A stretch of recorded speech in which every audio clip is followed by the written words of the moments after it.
Hello guys, welcome back to my new video. तो आज हम लोग, जैसे कि हम लोगों ने स्टार्ट किया था क्लास 10th का लाइफ प्रोसेस, तो हम लोगों ने न्यूट्रिशन, रेस्पिरेशन, ट्रांसपोर्टेशन पूरी तरीके से कंप्लीट कर लिया है। आज जो हम पढ़ने वाले हैं वो क्या है? एक्सक्रीशन। तो आज हम इसको भी कंप्लीट कर लेंगे। ठीक है, लेट्स गो। तो गाइस, एक्सक्रीशन सिस्टम जब हम पढ़ते हैं तो इसमें हमें किसको पढ़ना होता है? इसमें बेसिकली अपन को ना किडनी के बारे में पढ़ना होता है। जैसे कि अभी तक ने हम लोग ने रेस्पिरेशन सिस्टम पढ़ा, तो उसमें हमने किस में फोकस किया था? लंग्स में। हमने सर्कुलेटरी सिस्टम पढ़ा, उसमें हमने किस में फोकस किया था? हार्ट में। हमने न्यूट्रिशन का भी पढ़ा, उसमें हमने डाइजेस्टिव सिस्टम के बारे में पूरा कवर किया था। वैसे ही जब हम एक्सक्रीटरी सिस्टम पढ़ते हैं तो हम लोग किस पे फोकस करने वाले हैं? किडनी पे। ये किडनी कैसे वर्क करता है, कैसे उसके फंक्शंस हैं। ठीक है, तो देखो पहले एक्सक्रीशन का मतलब क्या होता है। एक्सक्रीशन का बेसिक मतलब यही होता है, रिमूविंग द अनवांटेड थिंग्स। तो बायोलॉजिकली में एक्सक्रीशन को हम क्या बोलते हैं? देखो, excretion is the biological process of removing harmful substance like urea and uric acid from the body। इसी को हम क्या बोलते हैं? excretion। और वो harmful substance क्या क्या हो सकते हैं? यूरिया के फॉर्म में हो सकता है, यूरिक एसिड हो सकता है। तो जब वो सब चीज़ें, ये harmful चीज़ें होती है हमारी बॉडी के लिए, तो जब हम ये सब चीज़ों को रिमूव करते हैं हमारी बॉडी से, इसी प्रोसेस को हम बोलते हैं क्या है? excretion। तो इसके अंदर क्या क्या इंक्लूड होते हैं वो देखते हैं पहले।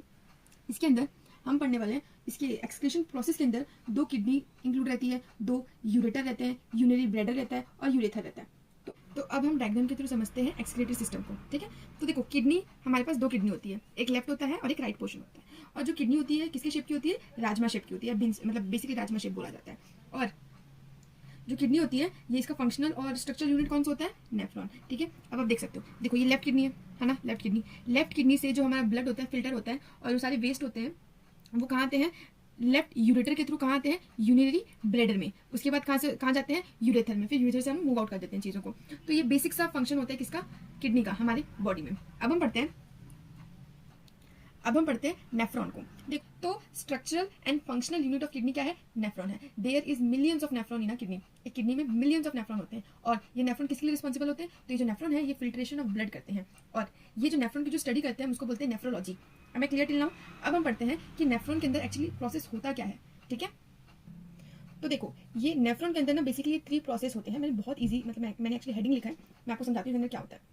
देखो, नेफ्रॉन के अंदर पहला होता है ग्लोमेरुलर फिल्ट्रेशन। इसमें क्या होता है? जब भी नेफ्रॉन के अंदर ब्लड एंटर करता है तो बोमेन्स कैप्सूल नाम का एक रहता है, उसमें क्या होता है? ब्लड जो होता है ग्लोमेरुलर फिल्ट्रेशन के थ्रू पूरा फिल्ट्रेशन, मतलब क्या होता है? बेसिकली अल्ट्रा फिल्ट्रेशन हो जाता है, जिससे जो अच्छी जो गुड थिंग्स थी हमारे ब्लड में वो भी फिल्टर हो जाती है।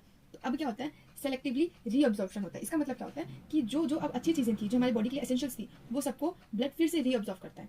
ठीक है, तो फिर से रीअब्जॉर्व कर लिया, इसके बाद जो वेस्ट प्रोडक्ट है वो कहाँ चल जाता है? कलेक्टिंग डक्ट में। तो ये कलेक्टिंग डक्ट में चल जाता है, फिर उसके थ्रू वो चल जाता है यूरेथर पे।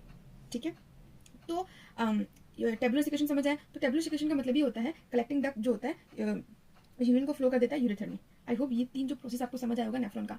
तो this is all about your excretory system. बहुत इजी था एक्सक्रीटरी सिस्टम, जिसमें हम लोगों ने किडनी का देखा डायग्राम के थ्रू, फिर हमने उसके थ्रू फंक्शंस देखे, फिर हमने नेफ्रॉन पढ़ा, इसके कुछ फंक्शंस देखे। तो यहाँ पे आप नेफ्रॉन का डायग्राम भी देख सकते हो, बुक में जो हमें दिया है स्ट्रक्चर ऑफ नेफ्रॉन में। तो ये पूरा ही नेफ्रॉन है, देखो दिख रहा है कलेक्टिंग डक्ट, यहीं पे कलेक्ट होता है। आम क्लियर? ठीक है, तो आज जो है हमारा एक्सक्रीटरी सिस्टम भी कंप्लीट होता है। तो गाइस, आज हम लोग का लाइफ प्रोसेस चैप्टर कंप्लीट हो जाता है। ठीक है, हम लोगों ने चारों टॉपिक को अच्छे से कवर कर लिया, न्यूट्रिशन को, रेस्पिरेशन को, ट्रांसपोर्टेशन को और एक्सक्रीशन को। ठीक है, तो आज हमारा बायो का लाइफ प्रोसेस कंप्लीट होता है। I hope you like this video and please subscribe the channel if you like the video. ठीक है, and if you have any doubt you can comment me also.